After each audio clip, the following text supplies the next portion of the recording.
This episode of WDW Today is being sponsored by MEI and Mouse Fan Travel. And on your trip to Walt Disney World, why not have a partner in planning your trip? Why not have someone take care of doing all those little things that you don't really need to do anymore, like book the hotel, make the ADRs, all those little things that you've done before. You don't need to do that anymore. Why not have someone else do that for you? That's right, you've got people. At MEI and Mouse Fan Travel, they can be your people, your little people, to help you plan your trip. So that way, you don't have to do those little things. You can focus on the important, fun things to do. So why not give them a try? Visit them online at www.mousefantravel.com. This is Walt Disney World Today. Give us 5 minutes and we'll give you the world. It's Wednesday, July 29th, 2009, and this is episode 597 of WDW. I'm Matt Hochberg of StudioCentral.com. Joining me on today's show is Mike Scopa, a senior feature writer and blogger for allears.net. Welcome, Mike. Matt, do not remove under penalty of law? Yeah, right. That would be the betting at All Star Sports. Do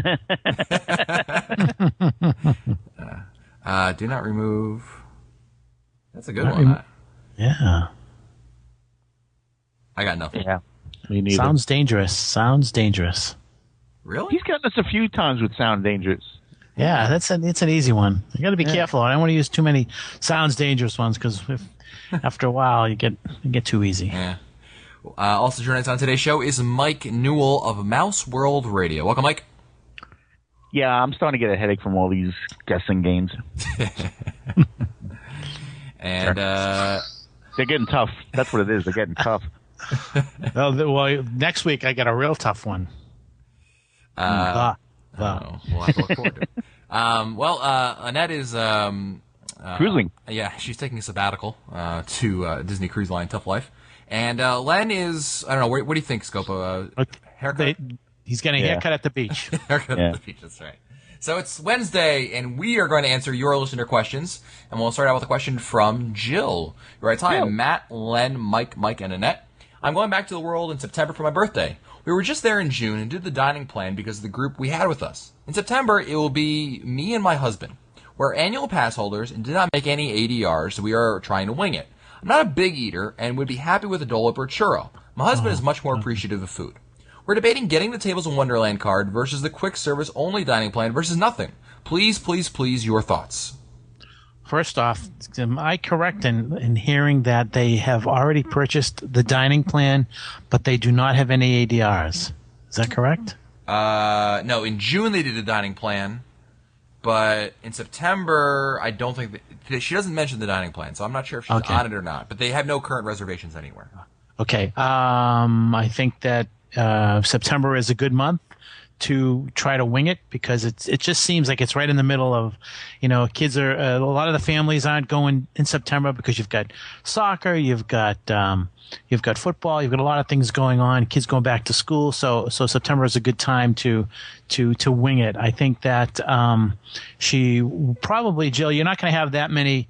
I don't think you'll have many problems getting some ADRs for some of the restaurants you want. I would recommend definitely getting Tables of Wonderland. It's $75, but it adds up real quick, and you can save money a lot quicker than you think. Especially if, from what I hear, she's an annual pass holder, so she will be returning, maybe one more time within the year. So I think she'll definitely make out if she gets Tables of Wonderland. Yeah, the only issue for me, Mike, is she's going in September, and that's the key month there because that's the heart of free dining, and a lot of people are going to be taking advantage of that. So I would just say, I like her idea though of kind of winging. Go for the Disney Dining or Tables of Wonderland card. I agree with you, Mike. I think it's definitely worth the money. I think the only thing though that Jill should really keep in mind is if there's any maybe if there's one or two restaurants you really want to eat at, make a reservation so you're assured of it. But I wouldn't be. I don't have a problem with that. Walk up and go thing. I mean, try some of the restaurants or the resorts. And have it. The advantage for you is that you're going to be able to tailor it around your schedule somewhat because who knows, they're going to be hungry in 60 days from now. Versus you're in the park and say, I'm hungry. Let's go stop. Maybe at the Polynesian and see if there's any availability for walk up at Kona Cafe.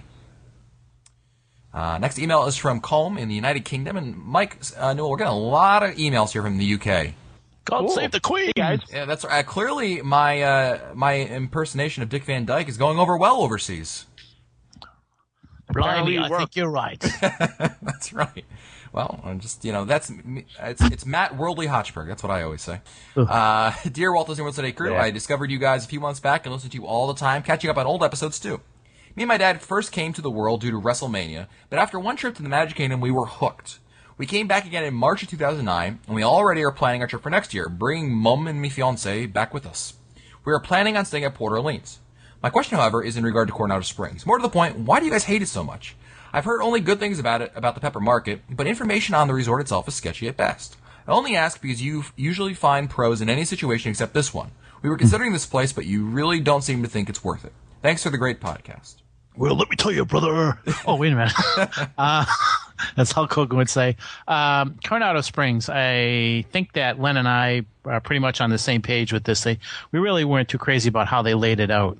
And I know Bob, I'm pretty sure Bob Salinger was had the same feeling. He just, something about the way it was laid out just didn't seem comfortable. The other thing is that it is a convention.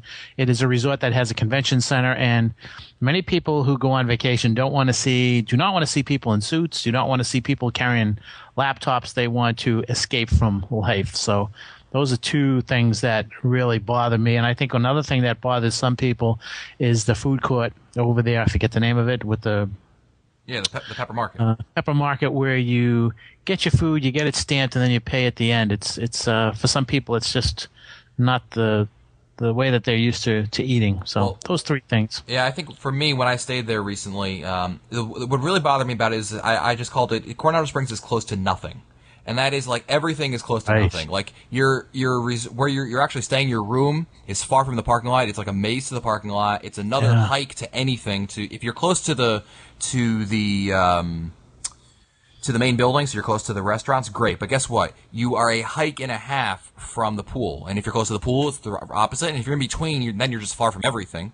The resort buses are close to nothing. Animal Kingdom is your closest resort, but even then, it's not like the distance between, say, Caribbean Beach and the Studios, or Old Key West to Epcot. It's just not close to anything except for Blizzard Beach. That I got to give credit where credit is due. That's why I don't like it, because it's just so inconvenient to everything that really bothered me more than anything. Scopa brings up great points, but that alone bothered me the most, was that it seemed like it was always a hike everywhere. I never got a break no matter which park I was going to. Yeah. Next email is from Jeff Carr of Mandeville, Louisiana. That's a great question here, or email for Newell, who writes... Cool. Matt, first of all, it was great meeting you and your wife the other week at Spoodles. I can't believe you didn't mention my Norway perfume radiating our dinner. See show notes from episode 484. I just have to read that. But he writes, in a recent show, I forget which one, I mentioned that I enjoy the Jeremy Irons narration over the newest version of Spaceship Earth. I commented that I was going to use my iPod to play a copy of the Jeremy Irons version the next time I wrote Spaceship Earth. You'll ask me how it went, so here's how it went. First of all, it worked wonderfully. Here are some notes. First, obtain a copy of the Jeremy Irons track. I found mine somewhere on the internet, probably not hard to find. Wink, wink. Before you enter the ride on the Jeremy Irons version, ready your iPod to where he says, like a grand and miraculous spaceship, and pause it just before he utters these words. Enter the ride, and when the newest version begins to utter the same phrase, like a grand and miraculous spaceship, well, I'll do my my impersonation of her, like a grand and miraculous spaceship. Wait about 3 seconds, and then play oh my Jeremy, God! There goes all the UK listeners. And play the Jeremy Irons version. You will find that it syncs up nicely. You hear the steamship as you enter that scene. As you travel by the TV, that guy says, "One small step for man," lunar landing, is in sync. And you see the globe for the first time. You hear Jeremy Irons with the dramatic music in the background. This is our spaceship Earth, etc., etc., etc. The narration is lost when you enter the computer scene room, formerly the American boy and Japanese girl communicating to each other, but I think the music is better than with the Jeremy Irons version. Anyway, you may have to lean your head away from the speaker to just a tad, or if you are solo, sit in the middle of your time traveler to avoid the newest version interrupting the better version on your iPod. So this worked out really well in the day, so much so that when I was riding the Mexico ride, I realized that I missed the El Rio del Tiempo, but not that much due to the same thing. Later in the Canada film, I thought of doing the same thing again, but then realized that this version of the Canada film was actually better, but they could have utilized the 360 format a little bit better. So thanks for the great work on the podcast. Have you ever tried to do that, Newell? That sounds like an awful lot of work. It's like the riff tracks for Spaceship Earth. It's probably cool because I like the Jeremy Irons version better myself, but I don't know if I want to carry an iPod with me all day. For that. All right, I need I'm putting you on the spot, Newell. Best Spaceship Earth narration in your opinion, right now. Walter Cronkite. I'm partial to Jeremy Irons. I think he did slightly better. Scopa? I would have to say Jeremy Irons just a little bit. If Walter Cronkite had done the narration maybe 10 years earlier, his voice would have been a little bit more clear. I think Jeremy Irons, I think he enunciates better. That brings up a question, just off the beaten path a little bit. But with the passing of Walter Cronkite, do you either one of you think that they will redo the Christmas tag at Illuminations for this year, rather than have some? Yeah, absolutely. Why would they change it? It would cost money to bring in somebody else. There's other dead voice actors that they still play. Who? Vincent Price did Sorcery in the Sky for a long time. When he passed away, they gave it to one of the Streetmosphere performers. So I'm not sure if they want someone who is passed to have their voice there. I was just curious as to it's a what good question. you think. Well, we'll have to go down and find out in December now, won't we? Yeah. Well, I mean, it worked out perfectly because they got the more use out of the July 4th one, and so now they got about a good 6 months until they got to figure something out. So it'll be interesting to see. I'm available. Next email is from Megan Kransky of East Rutherford, New Jersey, who writes, "Hey, Matt, Mike, Len, and the Fabulous Annette. I'm a huge fan of WDW Today, and I have a few questions." This is a good question for Scopa, I think. If you have a family member who works or worked for General Motors, you are able to go to a VIP room if you have proper identification.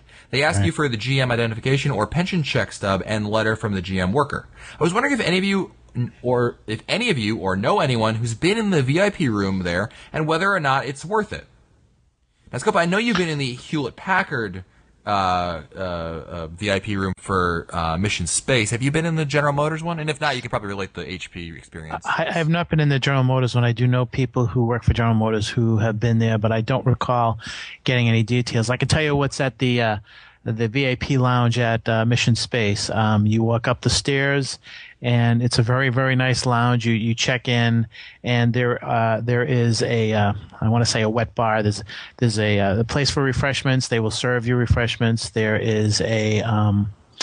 are several HP laptops which you can get online and do things. You can surf.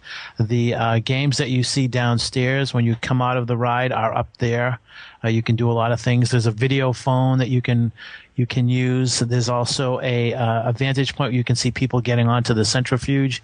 And there's bathrooms up there. And last but not least, there's a special doorway that takes you downstairs to the front of the line. Ooh. So that's all there. So it's very nice. And there's also merchandise up there that you can purchase that only HP employees could purchase. I think I got a shirt for Len up there. But it's very nice. But every company is different. Yeah. So. I would think it's definitely worth it. I mean, if you got the stuff, why not take advantage of it? At least stop by, grab a free beverage or something, just to say you've been there. It's certainly a nice little perk, and if you can take advantage of it, I would definitely at least stop by once. What do you got to lose, right? Maybe a listener can get us in. Yeah, there you go. Any GM employees left? Yeah, I was just going to say if they're still working. That's right. Megan also wants to know, what's your favorite restaurant in the parks? We only go to Hollywood Studios, Magic Kingdom, and Epcot. So I guess Animal Kingdom doesn't count. So favorite restaurant, pick one restaurant of those three parks that you would eat at right now, Scopa. What were the three parks? Hollywood Studios, Magic Kingdom, and Epcot. Le Cellier. I would go for Teppan Edo in Japan. Newell? I would go with Le Cellier as well. All right. And a question for Newell. If any of you give out autographs, I would love to receive your autograph. Huge fan. Newell, do you give out autographs? Or Newell uses that line that all the baseball players use. Kid, if I had to give you an autograph, I'd give everyone in the stadium an autograph. I just think that I don't deserve to be asked for my autograph because, I mean, who am I? Yeah. Well, that's the only reason why I'm laughing, because I don't think that I should be in that category. Well, don't forget, Mike, we're going to be at Magic Meets next week, and doing our live show over there, and we're going to be live all day at Magic Meets. All the details are going to be at wdwtoday.com, and if you want to get Mike Newell's autograph, he will be there to sign your stuff. I can remember one Mouse Fest, someone asked me to autograph their vest. They were having people that they had, so I said, "Where do you want me to sign?" And they said, "Why don't you sign right next to Mickey Mouse?" Wow. So I signed right next to Mickey Mouse and to the right of Deb Wills. Next email is from Chris Wilson, who writes, "Hi guys, brand new listener here from Liverpool, United Kingdom." See, Noel, more UK listeners. I'm loving the UK love. I know. Loves you. Yeah. We got to get Andy to register www.today.co.uk for us. Yeah, cool. Right, right, governor. All right. All right. Writes, "I'm currently catching up on all the archive shows. Still got a long way to go, though. I've just bought the unofficial guide, ding, from Amazon, but is yet to arrive. So here's my questions. How far in advance do dates come online to buy?" To buy what? Online to buy what? Yeah. To buy what? He doesn't say. Just to buy. Maybe he means resorts. And generally, they'll have it. You can book up to probably about a year in advance. But if you want more than that, you can kind of book something. They'll allow you to book it, but the rates may change and everything. But that's a good. Generally, I think it's about a year in advance for hotel rooms. If that's what you mean, I'm pretty sure that's what I remember Annette saying once or twice. Chris also asks, "I'm planning a visit in either April 2010 Easter or June 2010, both 2 weeks. Would I be right in thinking June would be the quietest due to spring break? I think June is still going to be quieter than Easter. Easter was really busy this year in 2009, and June was busy, but not on the same level as Easter by any stretch of the imagination. So I would definitely it's going to be much hotter, but it's going to be less. Easter's a very, very crowded time of the year. It's one of the most crowded times of the year, so I would go with June. What do you think, Scopa? Well, the question is, are we saying 2 weeks around Easter and 2 weeks in June? Or are we saying just Easter week? 2 weeks in Easter, 2 weeks in June. So I assume in Easter you'll always get 1 week of spring break time. I'm guessing Easter is going to be crowded for a couple of days, but I think overall, I think that the April vacation may. Oh, wait a minute! No, you've got school vacations. That's probably go with June. Yeah, I'll go with June. Yeah, I'm thinking that's going to be the way to go over there. And of course, Easter falls on April 4th, 2010, in 2010. So that's going to be right in the middle of spring break, because everyone's off in the middle of April. This year was a little different in 2009 because Easter fell late, so it was kind of, you would have included May, I would suppose, in that trip, and then it would have been all right, maybe, but yeah. Next email is from Paul Cooper, who writes, "I just listened to the podcast for this Wednesday, episode 525, when my question came up for a discussion regarding the Disney Dining Plan advice, tips, and reservation information for the new restaurant Sanaa at Kidani Village. Myself and my wife were really disappointed in the answers we got, and not all guests have gave an opinion. We have been really excited to listen each Wednesday for my question to come up in the show. I have listened to many previous episodes regarding the Disney Dining Plan, but have just wanted some really up-to-date information and a personal slant given all your vast experience and knowledge that I couldn't achieve in a lifetime given that we live 4,000 miles from Walt Disney World in Florida. We thought that if the question came up as it did when it would, like many other questions, merit an informative WDW Today answer. We love your show, and it's a big wrap for you guys given we live so far away. Keep up the good work." Well, Paul, we're sorry we didn't, I think he's also from the UK, that we didn't get a satisfactory answer for you over there, Paul. Do me a favor and send us your, if you still have the question, send us an email to questions@www.today.com and write, like in the subject line, "I'm the guy you ticked off," or something like that, and I'll answer your question post haste, as you Brits might say, assuming you're British. Next email is from Jared from Gastonia, North Carolina. Or I'd say Matt, Mike, Len, and Annette. I wanted to make a comment referring back to episode 526, Failed Attractions. I really liked River Country in Fort Wilderness, and I feel like it is an epic fail on Disney's part. So Florida law prohibits River Country from using lake water. They should at least attempt to bring it back, this time using pool water. The fact that it was for Fort Wilderness guests only is a great idea, and I really miss the water park. Has anyone heard anything about it coming back? I don't know if it's going to come back. I know that there were plans to do some renovation over there, and that was put on hold a few years back. I would say hold your breath. Don't hold your breath on River Country, but there could be something coming down the road in about 5 or 6 years. I think they need to take a look at that and possibly do some changes. I think one of the problems with River Country is that basically it was used by people who were staying at Fort Wilderness, and it wasn't being used by others. And after a while, I think Typhoon Lagoon and Typhoon Lagoon was up and running. Blizzard Beach wasn't up and running. I think Typhoon Lagoon drew a lot of people away from River Country. Is that true that only Fort Wilderness guests could use it? Because they used to advertise it a lot. Yeah, I think that only those. I think, Mike, what I meant to say is that I believe that most of the people who used it were Fort Wilderness people. When Typhoon Lagoon opened up, I think River Country lost a lot of patrons because it just wasn't. I mean, compare the two: wave pool, Ketchikan Creek, all kinds of stuff that Shark Reef. You just couldn't compete with Typhoon Lagoon, and I think it just lost a lot of interest, and they decided to close it, I think. Another thing to mention is when we go on the Segway tour for Fort Wilderness, it starts over near where one of the entrance points were, and it's in such bad shape because they let it just sit there that I don't think, to me, what I've seen, I don't know if they could actually restore any of it. I think it all needs to just get demolished and start over. Yeah. It's in really, really bad shape over there. Yeah, years in just with neglect in the Florida weather. Whew, right, exactly. It's got to be terrible. Exactly. I mean, all the pools are cracked. Everything that you could see, that we saw anyway, was just. I mean, there's no way that they could actually repair that.